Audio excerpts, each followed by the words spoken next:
Live from New Delhi, you're watching DD India News Hour, India's voice to the world. I'm Ramesh Ramachandran. Coming up in the next hour, India's Prime Minister Narendra Modi holds talks with Qatar's Emir Sheikh Tamim bin Hamad Al Thani in Doha on the last day of his two-nation tour of West Asia.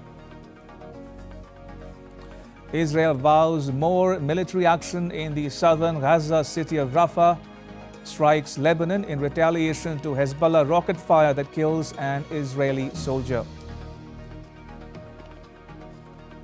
India's top court scraps election funding system that allowed anonymous donations to political parties without any limits, calls it unconstitutional. And in cricket, India wins the toss and opts to bat against England in the third test match at Rajkot. Dhruv Jurel and Sarfaraz Khan debut for the Men in Blue.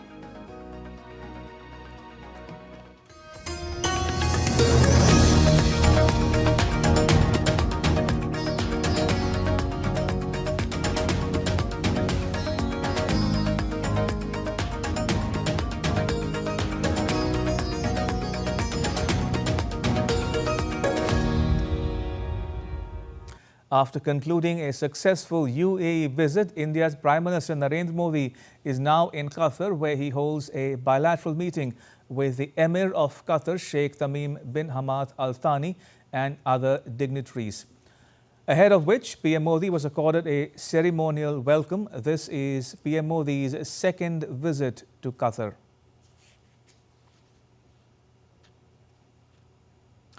Upon his arrival late on Wednesday, Prime Minister Modi was accorded a warm welcome by a large number of Indian diaspora in Doha. He met his Qatari counterpart Sheikh Mohammed bin Abdul Rahman Al Thani afterwards. The two leaders exchanged views on expanding bilateral cooperation in sectors such as trade, investment, energy, finance and technology.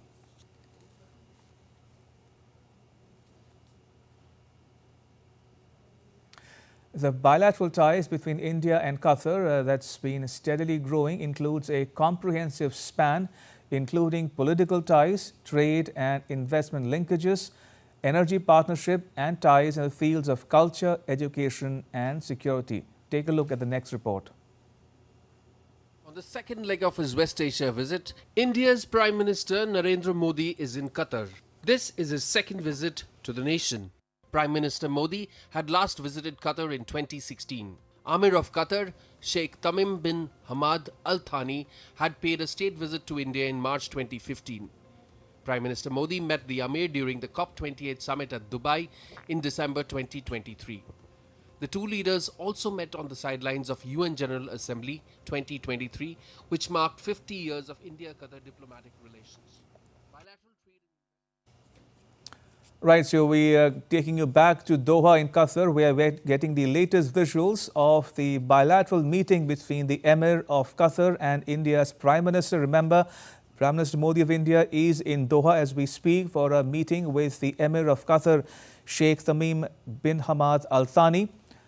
This is as part of Prime Minister Modi's two-nation tour of West Asia, and he is now in Doha, Qatar, where he has just been accorded a ceremonial welcome in the presence of the Emir of Qatar and is now sitting down for talks with the Emir himself.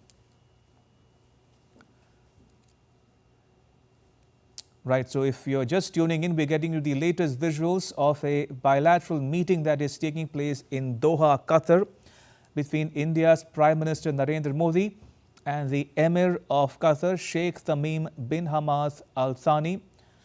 Remember, PM Modi is currently touring West Asia. He has already traveled to the UAE, where he spent the last few days. He is now in Doha, Qatar, on the last day of his two-nation tour of West Asia. He has already met with the Prime Minister of Qatar. He also met with the Indian diaspora in Doha upon his arrival in the city.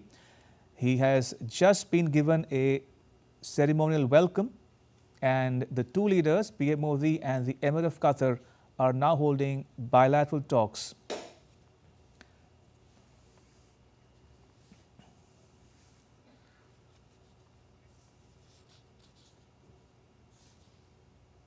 All right, joining me is a very special guest, Mr. Ashok Sajjanhar. He is a former Indian ambassador to Kazakhstan, Sweden and Latvia. Ambassador Sajjanhar, welcome to this special broadcast.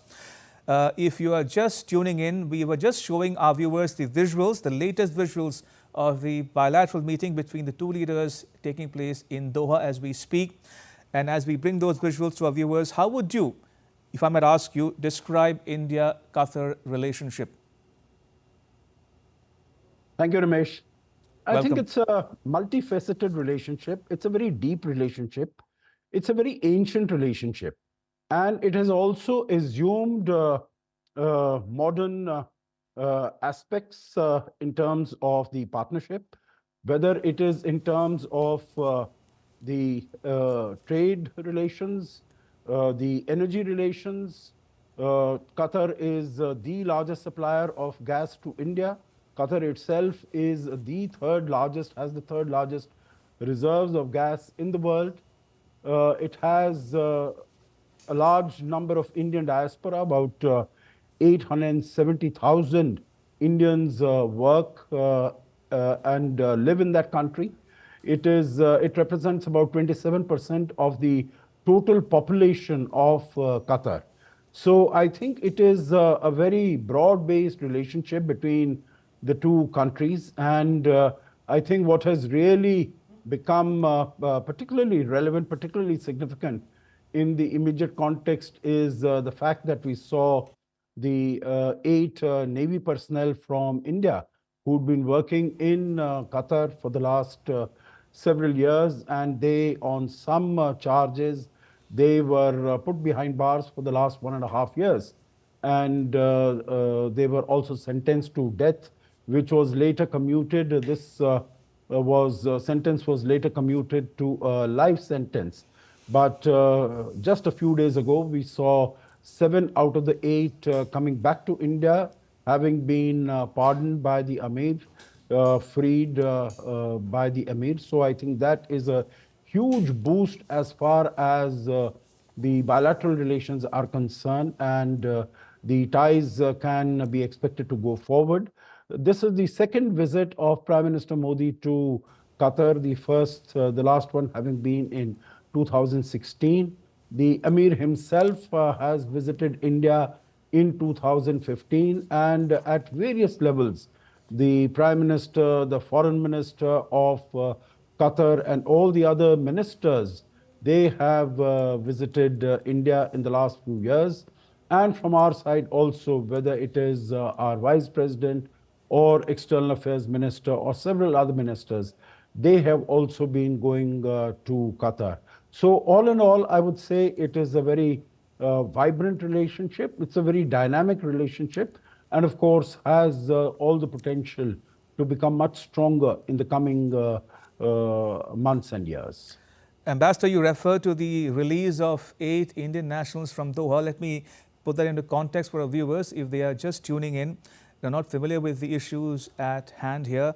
Qatar had incarcerated 8 Indian nationals working in Doha for an Omani company, and they were sentenced to death as well. But that death sentence was commuted in December last year, just a couple of months ago.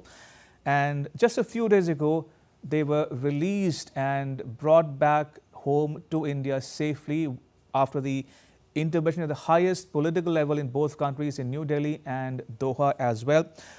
And talking a bit more about that, Ambassador Sajjanhar, you think it took the effort at the highest political level and personalized diplomacy on the part of PM Modi himself to lean on the Emir of Qatar to hear him out, to give him a patient hearing on this case? Yeah, let me put it this way, Ramesh, that nothing in any great detail is available as to how the release was sought. But having served in that region, I know that all decisions, all significant decisions of this nature are taken only at the highest level. Neither ministers or prime minister, none of them has the authority to take a decision of this nature in Qatar, or for that matter, in any of the sultanates, whether it is in UAE or Saudi Arabia. The ultimate power authority vests in the top leadership. And here in the case, it would be the Amir of Qatar himself.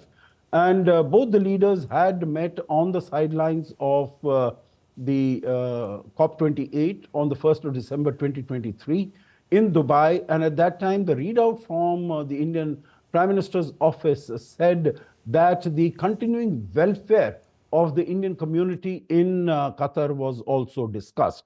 So I think it is fair to assume that this result could not have been achieved without the very strong personal intervention of Prime Minister Modi. Right. Secondly, I think all the 7 members who came back, each and every one of them said that, and you know, they've been in Qatar, they've been working in Qatar, they know how the systems work there. They said that their release would not have been possible had it not been for the initiative and had it not been for the personal interest that Prime Minister Modi took in this affair, in this issue. Ambassador Sajjanar, I have just about a couple of minutes left on this broadcast with you. So let me ask you a quick question. Do you think PM Modi's personal rapport, chemistry or friendship, call it what you will, with the UAE leader first and now with the Emir of Qatar bodes well for India's West Asia policy, the Arab world and the Gulf in particular? Oh, yes, absolutely. I think, I don't think anyone will deny, even Mr. Modi's fiercest critics will deny that India's foreign policy over the last 10 years has been a huge success. And of course, in that, there are many aspects that have contributed to it.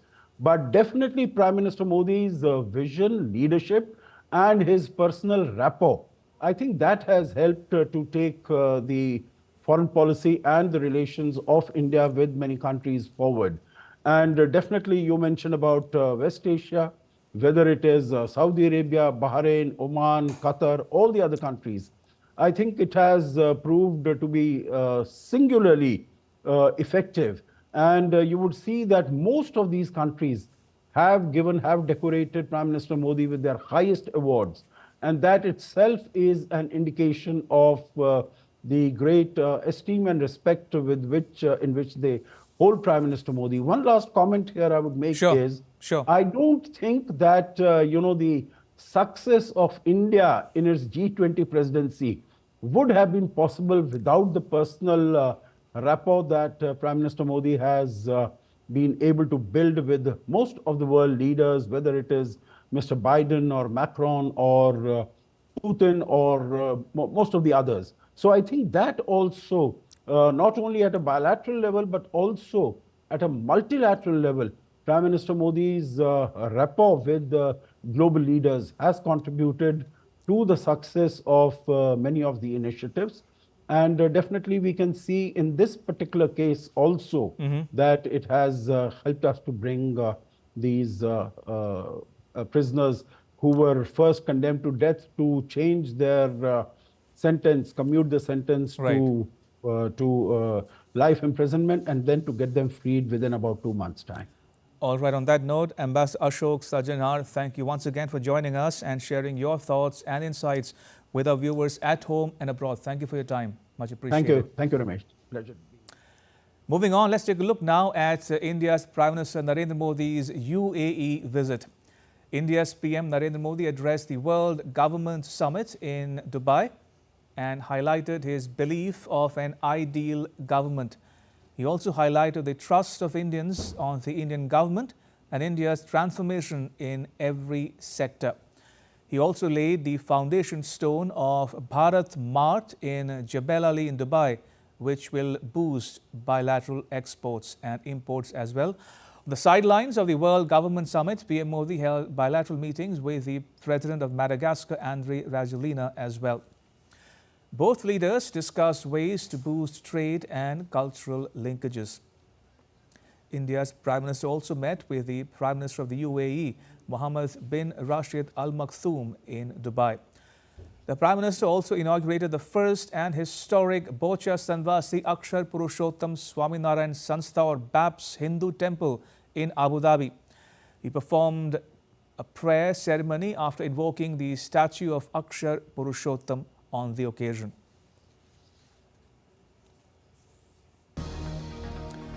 He also inscribed with his own hands India's message of universal brotherhood, Vasudhaiva Kutumbakam. Still to come on DD India News Hour. Launch of UPI transaction in Sri Lanka and Mauritius expected to revolutionize the digital transactions in those countries. India's Finance Minister Nirmala Sitharaman launches 3 special commemorative coins. And warships from the US, Russia and Iran to join India in the upcoming Milan 2024 naval exercises beginning 19th of February.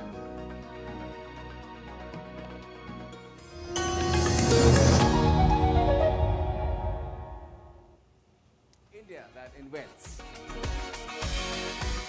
India that innovates. India that excites. India that invites. Land of possibility. Teeming with opportunities. Watch India Ideas each Thursday 8 p.m. only on DD India.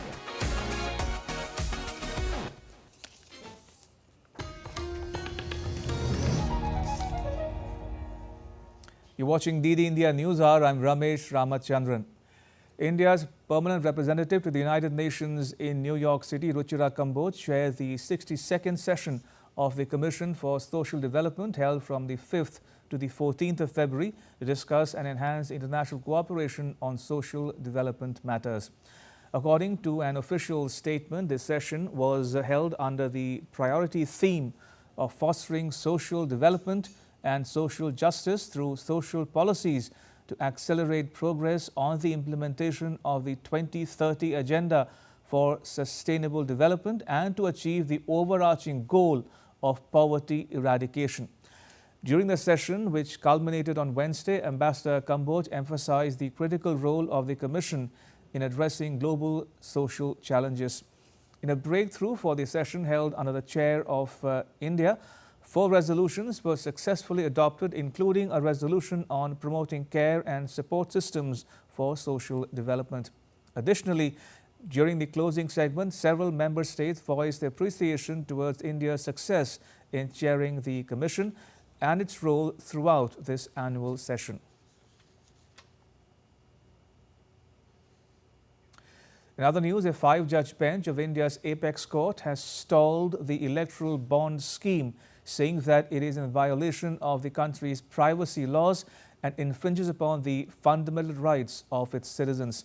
The Constitution Bench, headed by Chief Justice D.Y. Chandrachud, said the State Bank of India should submit details of the electoral bonds to the Election Commission of India, and the ECI shall in turn publish those details on its website. The electoral bonds were proposed in the Finance Bill of 2017 and subsequently notified on the 2nd of January in 2018. Under the electoral bond scheme, bonds could be bought from the government-owned State Bank of India, but could be donated to political parties anonymously and without any limits. India's Vice President Jagdeep Dhankar attended the 125th Founders' Day celebration at the Hindu College of the University of Delhi in the nation's capital on Thursday. The Vice President extended his heartfelt congratulations to the college administration and alumni alike. He also gave awards for academic excellence to students. Addressing the gathering, he expressed his confidence in the students' contribution to a developed India. With satisfaction, I can enjoy relish Amritkal, our rise, incremental, phenomenal, unstoppable. But more significant, which is important to Bharat and the world, I have optimism, hope, and full confidence in future of Viksit Bharat because of you. You will contribute to the growth of Viksit Bharat. With the theme of evolving media ecosystem, innovative, immersive and sustainable broadcasting, the Indian Minister for Information Broadcasting, Anurag Singh Thakur, inaugurated the Broadcast Engineering Society Expo 24 in New Delhi. DD India's Vishal Barrister spoke to CEO of Prasar Bharati, the public broadcaster of the country. Take a listen. Kautilya said, change is the need of the hour and only the fittest survive the change. And I am with me, the CEO of Prasar Bharati. Let's talk to him about the changing scenario in the broadcasting industry and also the need for Make in India. Sir, how do you see the role of Prasar Bharati, because the times are changing, and especially in the broadcasting industry? The times are changing. We have a much greater number of competing channels. Whether it is radio, whether it is Doordarshan, or even the emerging technologies like streaming. So they are all competing for the attention of the audience. But at the same time, the requirement of good quality content always remains. And the fittest, the persons, the agencies which produce the best quality content, which is able to provide this education, entertainment and information, they are the ones who will take the biggest part of the cake. Prasar Bharati has its own stature in the industry. For the last 2 years running, Doordarshan and Akashvani have been ranked as among the top-rated media news brands in the country. And we will continue to build on this and also scale greater heights in the days to come. So there is a lot of focus on Atmanirbhar Bharat, and broadcasting industry has a role to play in it because it is the vision of our Prime Minister. So as the CEO of the organization, what do you have to say? When our networks were set up, the Akashvani network started in the 1930s, and the late 1950s is when Doordarshan took its first steps. So at that time there was hardly any broadcasting equipment that was being manufactured in India. And at this point of time, while we have expanded our reach to almost all parts of the country, whether it's the snow-clad peaks or whether it's the deserts and mountains, we still have a substantial part of the equipment which is not manufactured in India. The Government of India does provide us support for capital expansion, and it has been our continuing endeavor to reach out to the industry and to promote them also by providing them the opportunity to supply the necessary equipment and services to Prasar Bharati. And also as one of the leading organizers of this expo that you are here.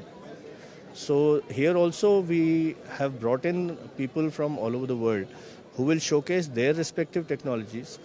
And I suppose it is now for the startups, for the young entrepreneurs in India to take a look at these, to get an idea of what are the kind of requirements that a broadcaster of the scale of Prasar Bharati needs, and then become a part of this ecosystem by setting up their own units. There are a large number of Government of India programs which support entrepreneurs and especially for in the high-tech industries. And I'm sure this kind of an expo will provide an opportunity for them to make up their mind to make in India. So one last question. There's a lot of focus on green technology, and broadcasting industry cannot ignore it. Prasar Bharati has its setup across hundreds of locations in the country, so close to about 800 locations, taking both Akashvani and Doordarshan together. And many of these locations are quite amenable to solar power generation. And we are in close contact with the Ministry of Renewable Energy as well as their agencies like SECI. And we've already got solar power setups installed in about half a dozen or so locations, in different cities. But we are now evolving a long-term plan for generating as much of solar or other renewable energy and using it to subsidize a part of our own power requirements, which are of the scale of about 50 megawatts. And I'm sure that in the next maybe 2 to 3 years, we'll see a substantially lower carbon footprint where Prasar Bharati is concerned. So there you heard the CEO. He says that Prasar Bharati is focusing more and more on green technology, and as far as the Make in India vision of Prime Minister is concerned, Prasar Bharati is already working on it. With cameraman Aniket in Delhi, this is Vishal Barrister for DD India. Maldives has deported 186 foreigners, including 43 Indians, after accusing them of committing crimes like visa violation and drug offences. The date of their deportation is not yet known. The deportations come as efforts are underway in the Maldives to shut down businesses operated illegally. Immigration and police have been conducting raid operations 2 or 3 times a week, but no particular group has been targeted. And now take a look at some more stories making news in India. India's Finance Minister Nirmala Sitharaman launched 3 commemorative coins in New Delhi. The coins were launched on the foundation day of the organization called Security Printing and Minting Corporation of India. One coin depicts the one-horned rhino, another the Gautam Buddha, and the third is on Lord Ramlalla. India's government and farmer leaders are expected to hold a 3rd round of the talks on Thursday. Ministers Arjun Munda, Piyush Goyal and Nityanand Rai are expected to hold virtual talks with representatives of farmer unions. A massive deployment of police and paramilitary personnel besides multi-layered barricading is in place at Singhu, Tikri and Ghazipur borders to ensure law and order.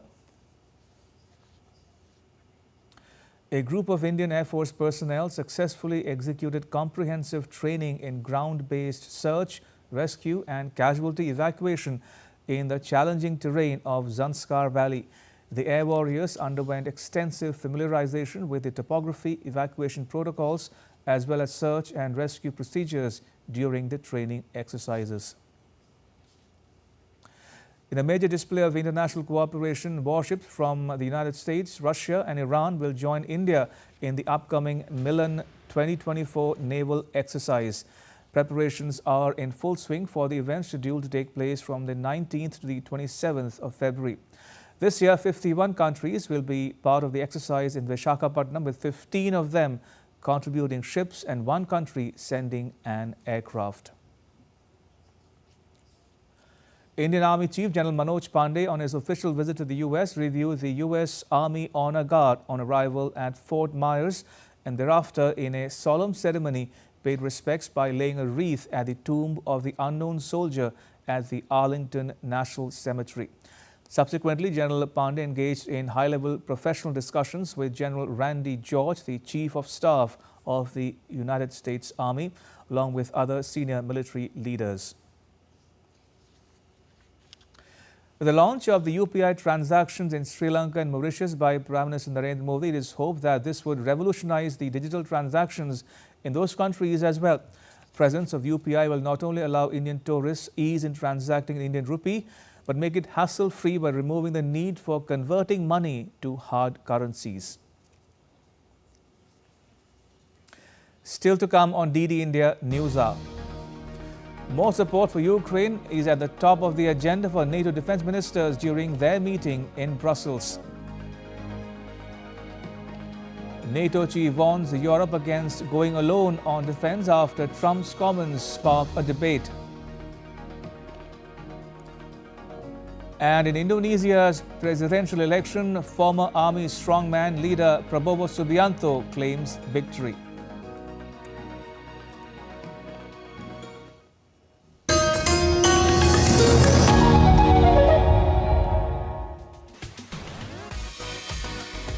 India that invents. India that innovates. India that excites. India that invites. Land of possibility. Teeming with opportunities. Watch India Ideas each Thursday, 8 p.m. only on DD India.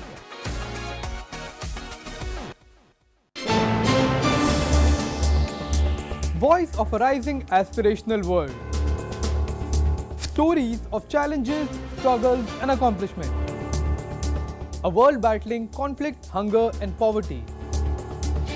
Embracing growth, development, science and technology. A voice of progress, a voice of unity. Watch Voice of the Global South with me, Akshay Dongre, only on DD India.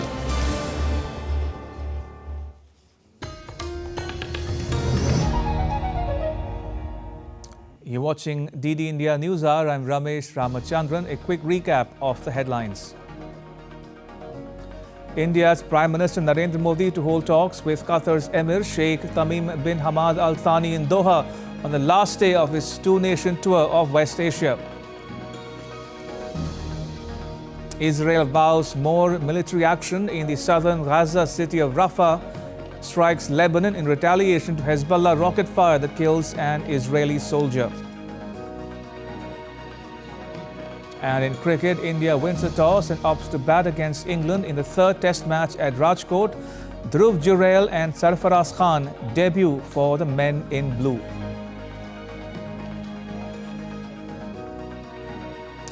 Amidst the conflict between Israel and Hamas, Israel has decided to proceed with their ground operations in Gaza's southern city of Rafah. Israel's Prime Minister Benjamin Netanyahu said on Wednesday that the action will commence once citizens have vacated the area, though Netanyahu has not specified a date when the operations might begin. His decision came after talks in Cairo on a possible ceasefire and the handover of hostages held by Hamas ended inconclusively. Countries such as Canada, Australia and New Zealand have urged Israel to not press ahead with the possible military operation in Rafah. Representatives of the Arab League and German Foreign Minister Annalena Baerbock have also expressed their concern regarding the same.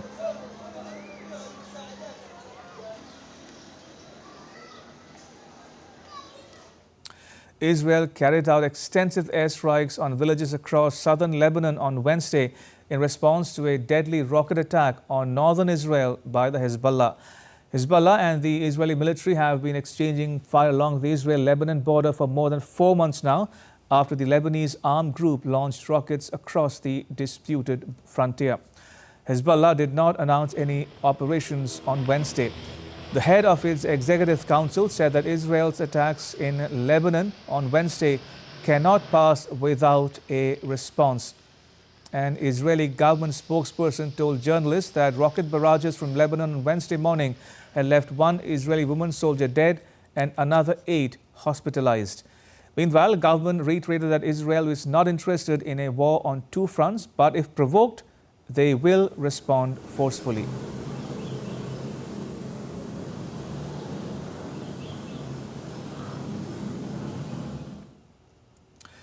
Moving on, more support for Ukraine is at the top of the agenda for NATO defense ministers during their meeting in Brussels.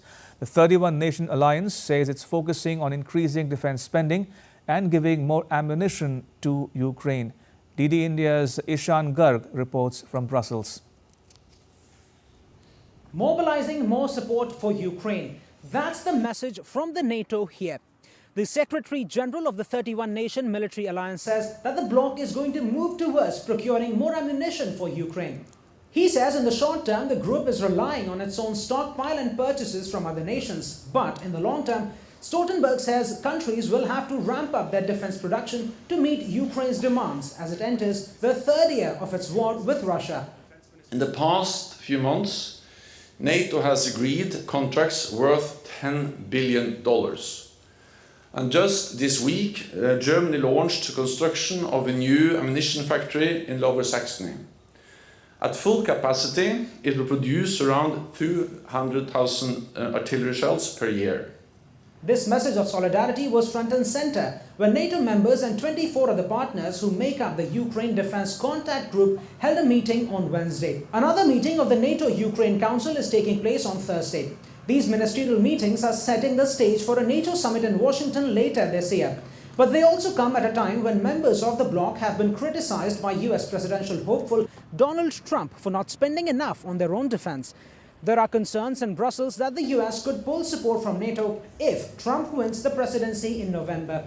NATO Secretary General Jens Stoltenberg says those comments undermine the bloc's commitment to common defense, and he expects the US's support to continue, not only for the sake of Europe's security, but also for America's own defenses.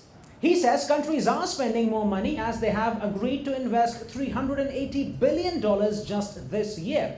That's 11% higher than last year and accounts for nearly 2% of the total GDP of the NATO countries, even though countries are not individually hitting that 2% GDP target. Ishan Garg in Brussels, reporting for DD India.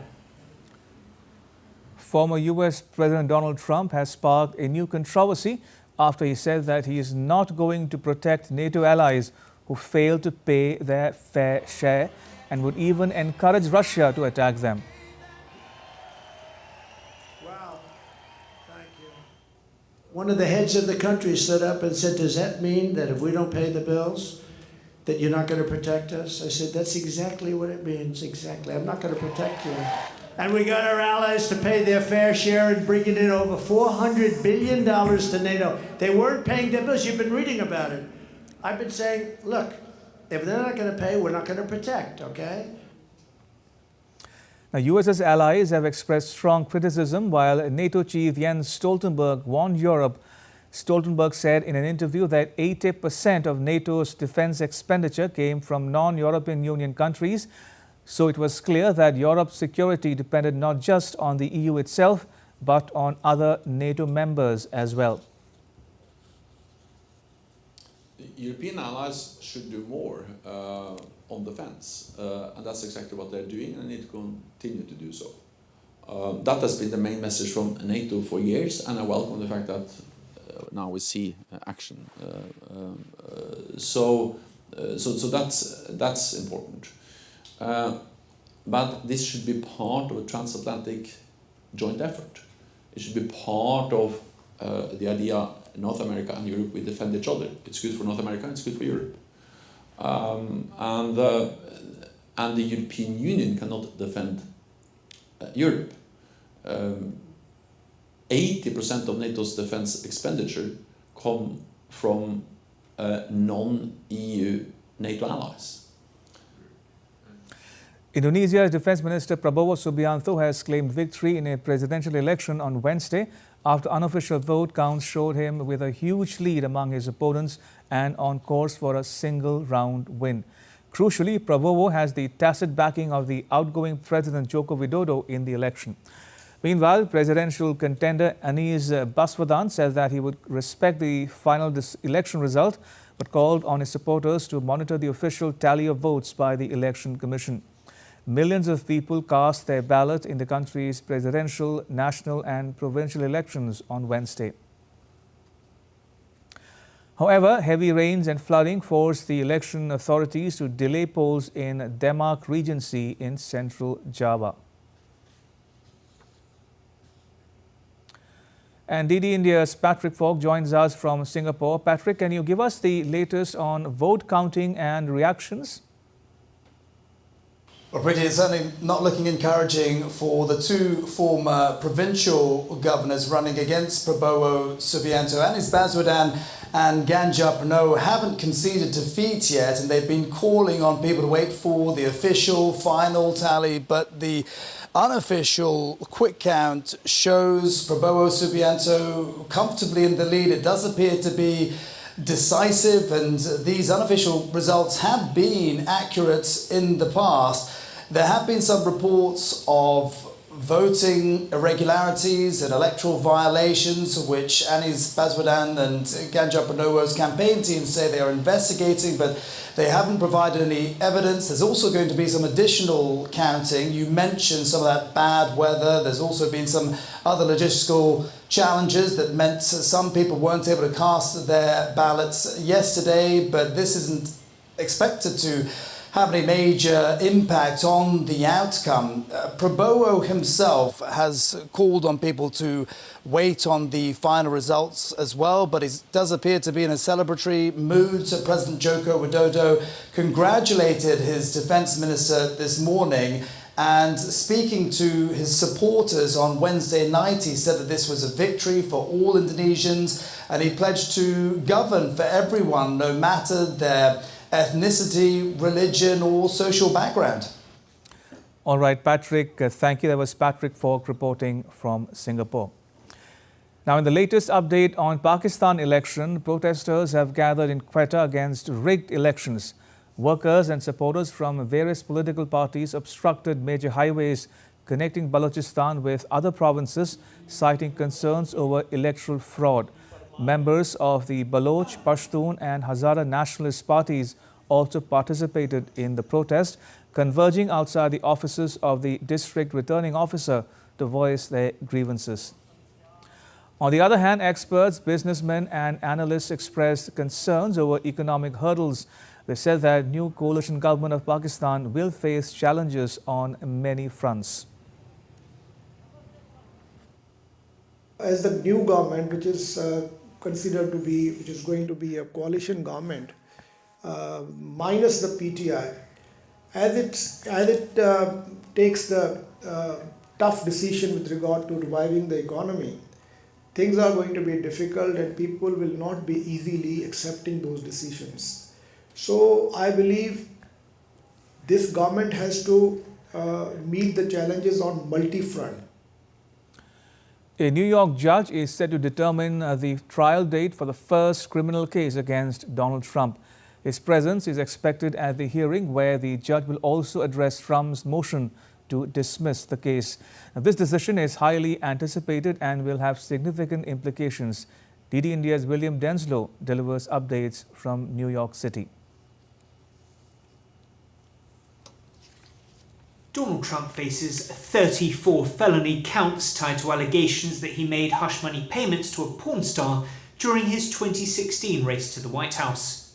The man, expected to be a key witness, former fixer Michael Cohen, paid Stormy Daniels $130,000 ahead of the election, and prosecutors claim that Trump reimbursed Cohen by falsely claiming the money to be a legal expense. Trump denies the charges, and his legal team have called for a Manhattan judge to dismiss the case outright. If he doesn't, Justice Juan Merchan is expected to decide when the case, currently bookmarked for March 25th, will go to trial. Meanwhile, on Thursday, a judge in the state of Georgia will hold a hearing relating to misconduct claims against a prosecutor in Trump's election interference case. District Attorney Fani Willis is accused of having an improper relationship with the special counsel in the case, whom she appointed. And on Friday, a separate Manhattan judge is expected to make a ruling in the civil case against Trump, who's accused of inflating the value of his assets for favourable lending terms. Judge Arthur Engoron has found Trump liable for fraud, and New York prosecutors are seeking around $370 million in penalties and to bar him from running a business in the state. The former president says these cases against him are a politically motivated witch hunt. William Denslow in New York reporting for DD India. And now take a look at some more stories making news around the world. 3 people were held in custody on Thursday after a deadly mass shooting in Kansas City in the state of Missouri in the U.S. At least 1 person was killed and 21 others wounded by gunfire on Wednesday outside the city's landmark Union Station while celebrating Kansas City Chiefs' Super Bowl victory. Japan is set to launch its new flagship rocket, the H-3, for the second time on the 17th of February from the Tanegashima Space Center. Japan hopes to reignite the country's space ambitions after the rocket's failed inaugural flight in March last year derailed the country's satellite and planetary exploration plans.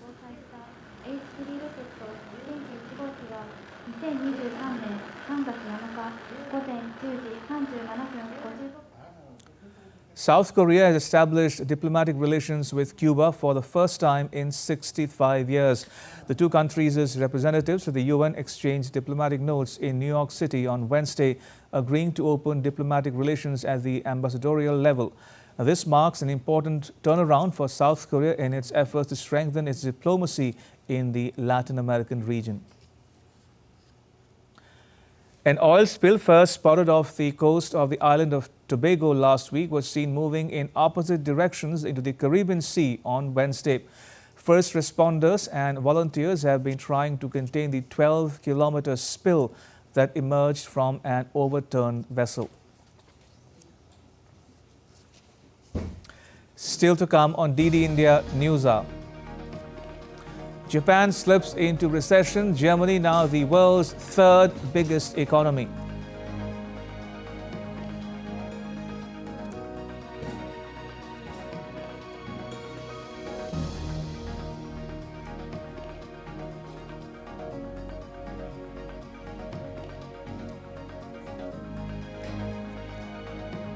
Bayern Munich suffers defeat to Lazio in Champions League round of 16.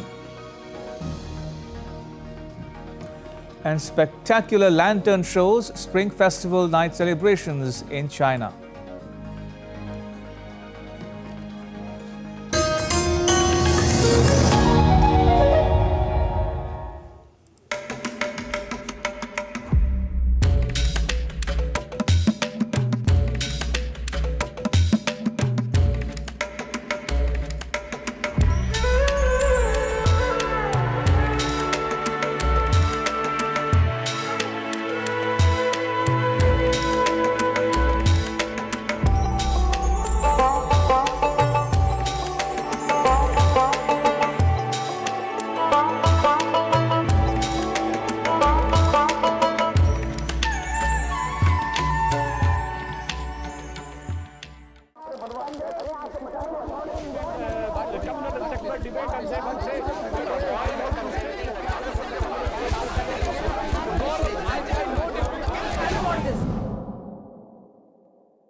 You're watching DD India News Hour. I'm Ramesh Ramachandran. Japan loses its spot as world's third largest economy to Germany after its economy shrank for 2 quarters in a row. The recession has been attributed to weak domestic demand and a significant fall in the value of the yen. Official data states the country's GDP contracted by a worse than expected 0.4% in the last 3 months of 2023 compared to a year earlier. It came after the economy shrank by 3.3% in the previous quarter. Some economists also believe that the next January-March GDP will also come out weak. Now, this is due to negative impacts from the Noto Peninsula earthquake and low production and exports. I think the fact that Japan fell to 4th place for global economic size is a more serious matter than people originally expected. The reason for the 4th rank slide is foreign exchange rate. In 2023, the average of the dollar-yen rate was 140.5 Japanese yen against $1 US. This indicates a historical weak yen, which makes the value of the yen weaker and a big reason why Germany overtook Japan. I think the next January-March GDP will also come out weak. One, because there are negative impacts from the Noto Peninsula earthquake that happened in the beginning of this year. I believe this would have also sort of impact on inbound tourism too. We also had an issue with automobile makers, which could influence other firms and see a decline in automobile production. The January-March GDP period is not over yet, but production and exports could be stagnant. Another big economy that has plunged into recession is the United Kingdom. Britain's economy slipped into a recession during the later part of 2023. Now, this comes as a challenge for Prime Minister Rishi Sunak as he aims to garner voter support ahead of an anticipated national election later in 2024. The country's gross domestic product contracted by a more severe than anticipated 0.3% in the final 3 months of the year, following a 0.1% shrinkage between July and September. Britain's economy has been experiencing stagnation for nearly 2 years, with the Bank of England anticipating a slight improvement this year.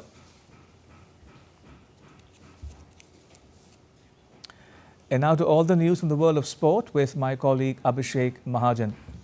Abhishek, take it away. Yeah, thank you, Ramesh. We'll start with India versus England test match that is going on at Rajkot. Indian skipper Rohit Sharma slammed a ton and Ravindra Jadeja scored half-century to guide the hosts to safety after they were reduced to 33 for 3 inside the first 10 overs against England. England bowlers Mark Wood and Tom Hartley got the early breakthroughs. The Indian batters have been brilliant as they added over 150 runs for the 4th wicket. They saw off the threatening spells from James Anderson and Mark Wood and then cashed in as the pitch has flattened out. In the second session, nothing happened and it was hard work for England under a hot sun. As per the latest reports, India were 196 for the loss of 3 wickets after tea. Rohit Sharma batting on 106 and Ravindra Jadeja on 69. And Rohit Sharma is set to lead India in the upcoming T20I World Cup in June. Hardik Pandya will be his deputy. The announcement by the Board of Control for Cricket in India Secretary ends days of suspense surrounding the leadership for the global event in the Caribbean and the US. Rohit played for India's T20 side for the first time since the T20 World Cup semi-final held in 2022 when he turned out for the home T20 series against Afghanistan in January this year. From cricket to football now, defeat, a red card and another night of disappointment. In UEFA Champions League, Bayern Munich lose 1-0 at Lazio. Ciro Immobile's penalty gave Lazio a shock win over German giants Bayern Munich. Immobile scored from the spot midway through the second half after Dayot Upamecano was sent off for a foul on Gustav Isaksen. Bayern, despite a star-studded attack featuring Harry Kane, were unable to respond in an underwhelming display. It was a second defeat in 5 days for Bayern, increasing the pressure on manager Thomas Tuchel. Nevertheless, Bayern must improve in order to progress from the last 16 for the 12th time in the past 13 attempts.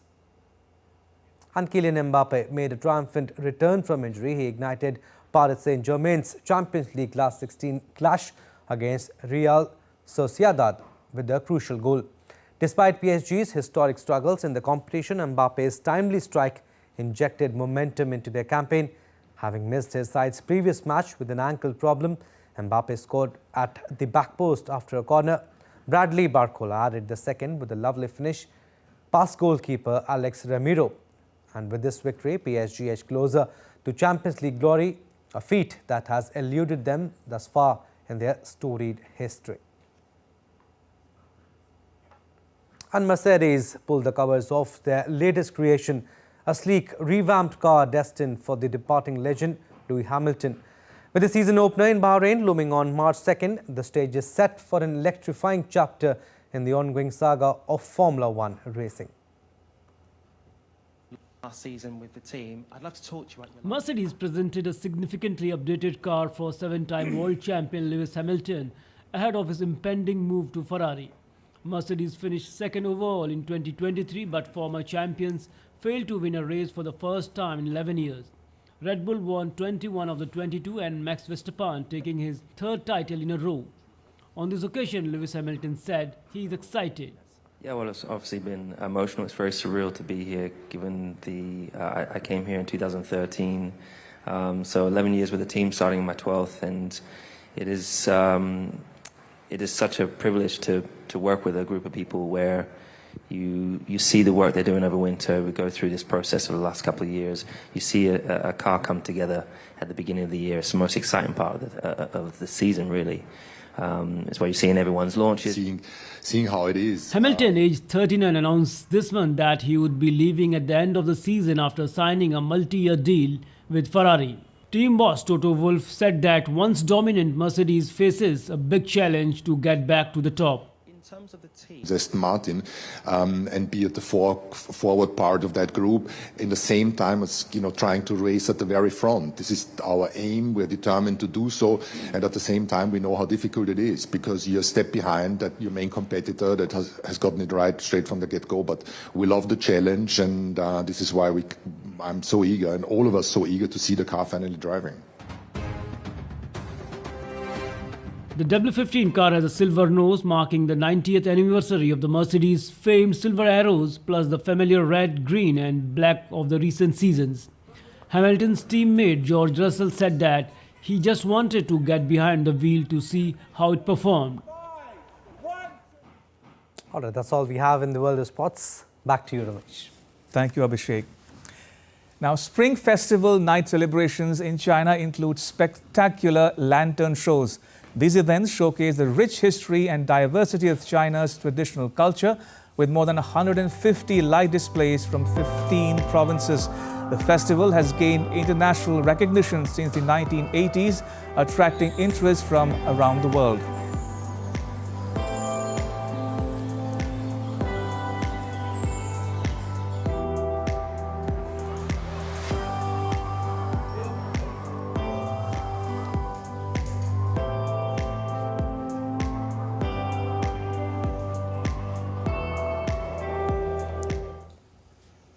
And with that, it's a wrap on this edition of DD India News Hour. Let us know your thoughts on the news of the day. You can connect with us on Facebook, X and Instagram. You can also check out our website ddindia.co.in. We'll be back with more news as it breaks here on DD India. I'm Ramesh Ramachandran. From all of us here in New Delhi, thanks for watching DD India News Hour.